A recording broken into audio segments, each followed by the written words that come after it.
Vous êtes-vous déjà demandé jusqu'où va la patience d'un allié lorsque la ligne de souveraineté est franchie? C'est exactement ce qui se passe entre la Biélorussie et la Russie. La relation antisymbiotique est désormais pleine de tensions, de menaces voilées et de stratégies de domination. Alexandre Loukachenko, le président de la Biélorussie, a décidé de briser le silence avec des déclarations qui sonnent comme une gifle pour Moscou. Il a clairement indiqué que son pays ne serait pas absorbé sans conséquence, même si cela implique de défier le puissant Vladimir Poutine. Cela ressemble à l'intrigue d'un thriller géopolitique, mais c'est la réalité brute d'aujourd'hui. Ce qui est en jeu ici n'est pas seulement l'avenir de la Biélorussie, mais aussi l'équilibre des pouvoirs en Europe de l'Est. La guerre en Ukraine a déjà démontré les limites et les ambitions de Moscou, mais la Biélorussie est un acteur clé dans cette stratégie militaire. Avec les bases russes sur le territoire biélorusse, les projets d'intégration culturelle et désormais les armes nucléaires en jeu, les tensions ne font que croître. Comment Loukachenko compte-t-il faire face à ce dilemme? Et plus important encore, quel impact cela a-t-il sur le reste du monde?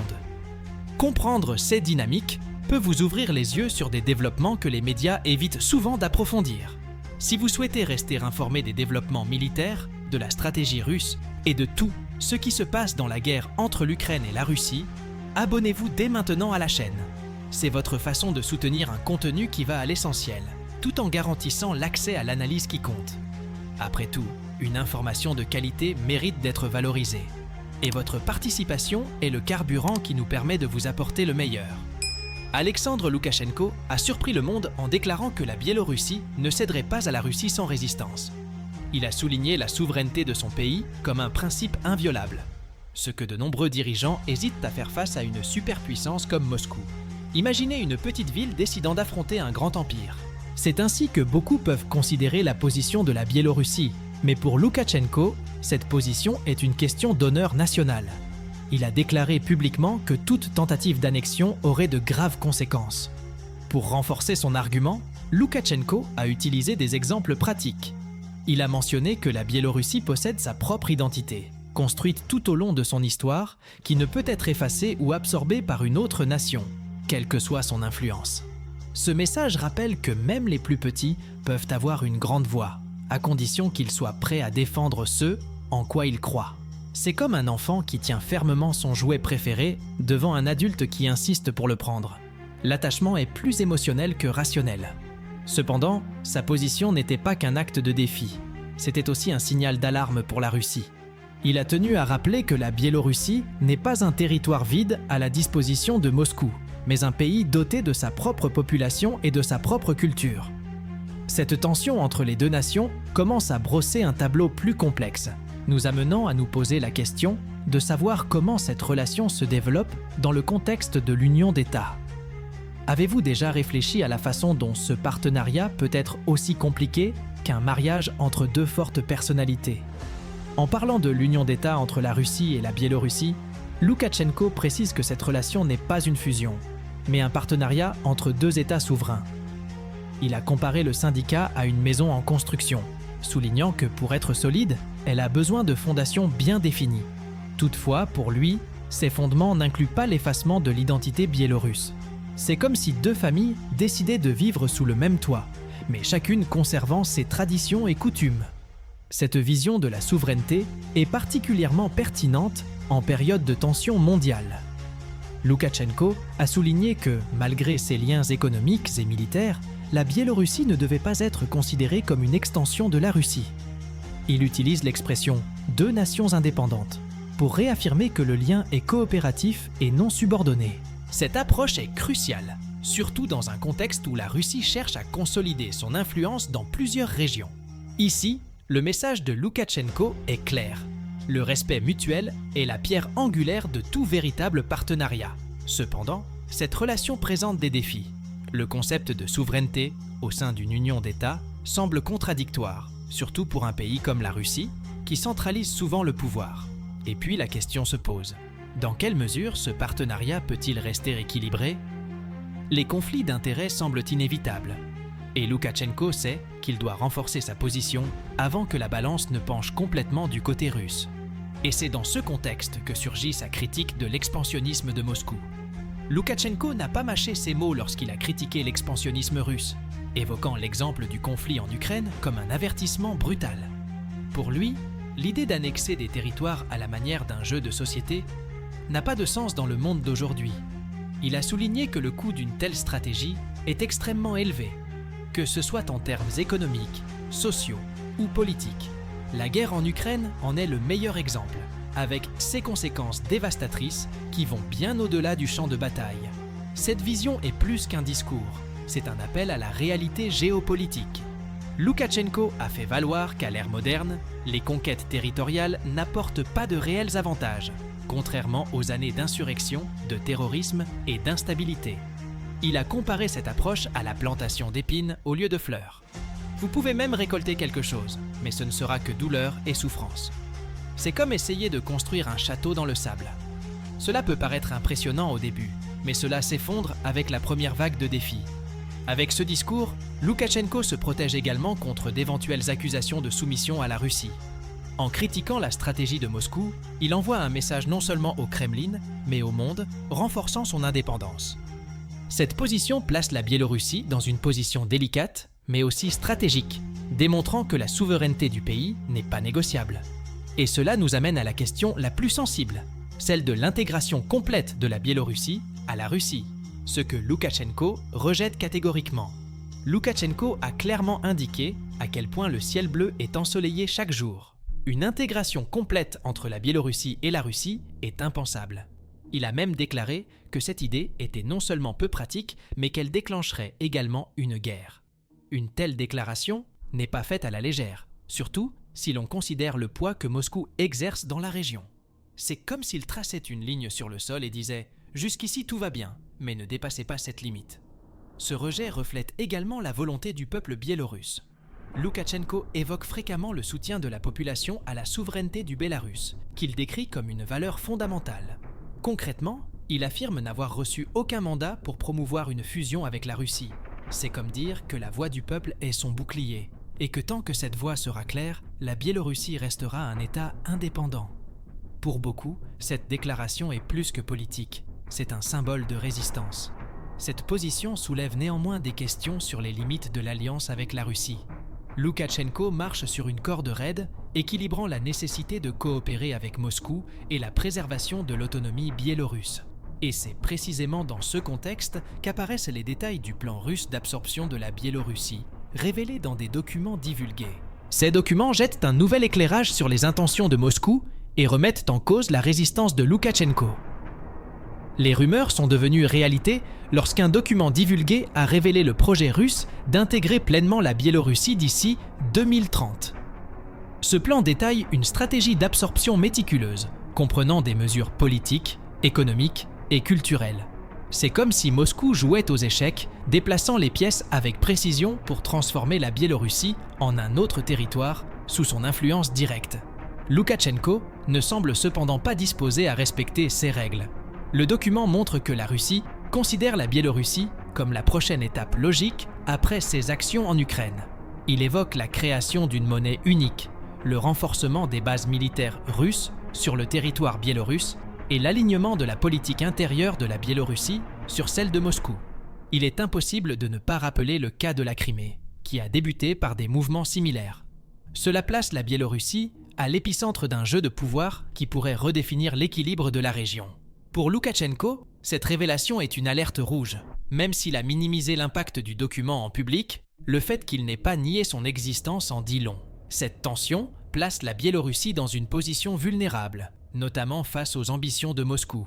Et alors que l'influence militaire et économique de la Russie grandit chaque jour, le président biélorusse est confronté à une bataille complexe pour préserver l'autonomie de son pays.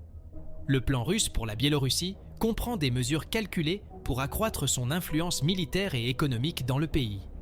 Cela va de l'installation d'un plus grand nombre de bases militaires russes à l'introduction d'une monnaie unique, le rouble russe. C'est comme si Moscou construisait une toile dont chaque fil représente un contrôle accru sur les ressources et les décisions de la Biélorussie.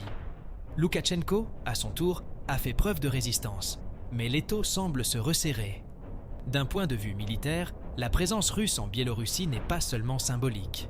Le pays est devenu un point stratégique pour Moscou, notamment à proximité des frontières avec les membres de l'OTAN, comme la Pologne et la Lituanie.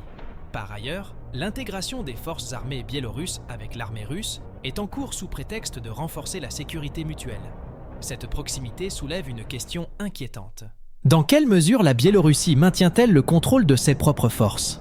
Dans le domaine économique, la dépendance de la Biélorussie à l'égard de l'énergie russe constitue un puissant levier. Environ 90% des importations énergétiques du pays proviennent de Moscou, ce qui donne à la Russie un avantage significatif dans toute négociation. Bien que la Biélorussie envisage de réduire cette dépendance, le chemin semble long et semé d'embûches. Et c'est dans ce contexte de contrôle croissant qu'entre en jeu la stratégie de russification culturelle qui vise à approfondir davantage les liens et la domination de Moscou. La stratégie russe visant à consolider son influence en Biélorussie va au-delà du militaire et de l'économique, envahissant la sphère culturelle. Moscou a activement promu la langue russe et ses valeurs en tant que pilier d'une identité commune, tout en minimisant la langue et les traditions biélorusses. C'est comme transformer la maison d'un ami en un endroit où l'on établit les règles et déplace les meubles, jusqu'à ce que tout vous ressemble. L'intention ici est claire. Renforcer le discours selon lequel la Biélorussie est une extension naturelle de la Russie. Un exemple pratique en est la promotion du russe comme langue principale dans les écoles et les médias, réduisant ainsi la place accordée aux Biélorusses. Cela affaiblit non seulement l'identité culturelle de la Biélorussie, mais crée également une génération plus alignée sur les valeurs et les intérêts russes. Par ailleurs, la mise en place d'organisations culturelles financées par Moscou prolonge cette russification. Ils agissent comme des agents de propagande, façonnant l'opinion publique afin que l'influence russe soit considérée comme bénéfique et inévitable. Ce mouvement culturel est plus qu'un jeu d'idées. Il s'agit d'un élément clé de la stratégie de contrôle à long terme. Lorsqu'une population commence à adopter les valeurs d'un autre pays, la résistance devient plus difficile et l'intégration politique plus probable. Loukachenko, conscient de cette dynamique, tente d'équilibrer la balance. Mais à chaque pas franchi par Moscou, la Biélorussie semble se rapprocher de la perte de son autonomie. Et c'est dans ce scénario tendu qu'émerge la réaction de Loukachenko à la fuite du document, révélant encore davantage les conflits internes de cette relation. Lorsque le document détaillant les projets de Moscou d'absorber la Biélorussie a été divulgué, la réaction de Loukachenko a été prudente mais révélatrice. Il a décrit la fuite comme une tentative de semer la discorde entre les deux pays, mais n'a pas nié son authenticité. Pour un leader habitué à naviguer en eau turbulente, cette réponse était calculée pour protéger sa position sans attiser davantage les tensions. C'est comme si quelqu'un essayait d'éteindre un incendie tout en gardant un œil sur la source des étincelles. Loukachenko a réaffirmé la souveraineté de la Biélorussie, affirmant que le pays est indépendant et le restera. Dans le même temps, il a adopté une position défensive, arguant que même si un tel plan avait été élaboré, il ne reflétait pas les intentions actuelles. Cette ambiguïté laisse planer un sentiment de méfiance. Après tout, si Moscou n'avait pas l'intention d'accroître son contrôle sur la Biélorussie, pourquoi un tel document existerait-il ? Pour beaucoup, cette déclaration était un avertissement sur l'équilibre précaire entre les deux nations. Cette réaction reflète également la dépendance de Loukachenko à l'égard de la Russie. Depuis 2020, lorsque sa réélection a été largement contestée, il dépend de Poutine pour maintenir son gouvernement à flot. Cette relation est à la fois un soutien et un piège, limitant ses possibilités de faire face à la pression russe croissante. Et avec l'autonomie de la Biélorussie en jeu, la dépendance politique et économique du pays prend encore plus de poids, ce qui nous amène à explorer son évolution depuis 2020. Depuis les élections controversées de 2020, Alexandre Loukachenko est devenu de plus en plus dépendant du soutien de Vladimir Poutine pour maintenir son contrôle sur la Biélorussie. Les sanctions imposées par l'Occident et le rejet international de son gouvernement ont poussé Loukachenko dans les bras de Moscou, qui lui a offert son soutien politique, économique et militaire. C'est comme quelqu'un qui, après avoir perdu l'équilibre, attrape la main d'un autre sans se rendre compte qu'il risque de se retrouver dans un piège encore plus grand. Ce soutien a eu un prix élevé, une érosion progressive de l'autonomie biélorusse. Par exemple, l'intégration militaire entre les deux pays a progressé rapidement, les troupes russes étant déployées sur le territoire biélorusse. D'un point de vue économique, la dépendance énergétique croissante de la Biélorussie à l'égard de la Russie a encore renforcé l'influence de Moscou. Il s'agit d'une relation symbiotique, mais clairement déséquilibrée, dans laquelle la Biélorussie a bien plus à perdre qu'à gagner. Ce contexte place Loukachenko dans une position délicate. D'une part, il tente de renforcer son indépendance à travers des discours et des actions symboliques. En revanche, la réalité montre que sa survie politique est étroitement liée à Moscou. Cette dépendance non seulement affaiblit la Biélorussie à court terme, mais ouvre également la voie à des mesures encore plus audacieuses de la part de Poutine, comme l'installation d'armes nucléaires sur le territoire biélorusse, marquant le prochain chapitre de cette relation complexe. Le déploiement d'armes nucléaires tactiques en Biélorussie, annoncé après le référendum de 2022, a marqué une escalade significative de l'influence russe sur le pays. Cette décision n'est pas seulement une démonstration de puissance militaire, mais aussi un symbole de la façon dont la Biélorussie est en train de devenir une extension stratégique de Moscou. C'est comme si la Biélorussie était une pièce essentielle de l'échiquier géopolitique russe, soigneusement positionnée pour faire pression sur ses adversaires, en particulier l'OTAN. Ces armes, situées à proximité des frontières des pays membres de l'OTAN comme la Pologne et la Lituanie, ont radicalement modifié la dynamique sécuritaire dans la région. Par ailleurs, la formation du personnel militaire biélorusse par des conseillers russes et la présence du groupe Wagner en Biélorussie renforcent l'idée que le pays est de plus en plus immergé dans la sphère de contrôle de Moscou. Pour les voisins, il ne s'agit pas seulement d'une question de sécurité régionale, mais aussi d'un avertissement quant à l'alignement croissant de la Biélorussie sur les intérêts russes. Bien que Loukachenko tente de présenter cette décision comme un moyen de protéger la Biélorussie, la réalité est que cette décision ne fait qu'intensifier la dépendance du pays à l'égard de la Russie. Avec les armes nucléaires en jeu, la Biélorussie perd encore plus d'espace de manœuvre politique, devenant ainsi un point de tension permanente dans la stabilité déjà fragile de l'Europe de l'Est. Ainsi, la relation entre la Biélorussie et la Russie devient un exemple vivant des dilemmes de souveraineté en période de conflits mondiaux. Et maintenant, après avoir compris comment la Biélorussie se positionne face aux avancées de Moscou, la grande question est de savoir que feriez-vous à la place d'Alexandre Loukachenko ? Dans quelle mesure seriez-vous prêt à risquer des alliances pour votre souveraineté ? Ce scénario nous apprend les choix difficiles, les résistances et le prix souvent payé pour défendre un idéal. La Biélorussie parviendra-t-elle à conserver son indépendance ? Ou est-il destiné à devenir un autre pion dans le jeu de pouvoir russe ? Pendant que vous y réfléchissez également à ce que vous pouvez faire pour mieux comprendre les mouvements géopolitiques du monde. Approfondir. Ces thèmes peuvent transformer votre vision, non seulement de la guerre en Ukraine et des relations entre la Russie et la Biélorussie, mais également de l'impact de ces événements sur notre vie quotidienne. Comment se préparer à un monde en constante évolution ? Commencez à vous poser des questions dès maintenant et à chercher des réponses. Donc, si vous souhaitez continuer à recevoir des analyses détaillées et des réflexions approfondies sur la guerre, la stratégie militaire et les développements mondiaux, abonnez-vous à la chaîne et activez les notifications. De cette façon, vous ne manquerez aucun contenu et nous aiderez néanmoins à continuer à apporter des informations qui font la différence. Construisons ensemble un espace d'apprentissage et de débat. Qu'en penses-tu ? Êtes-vous prêt à rester bien informé ?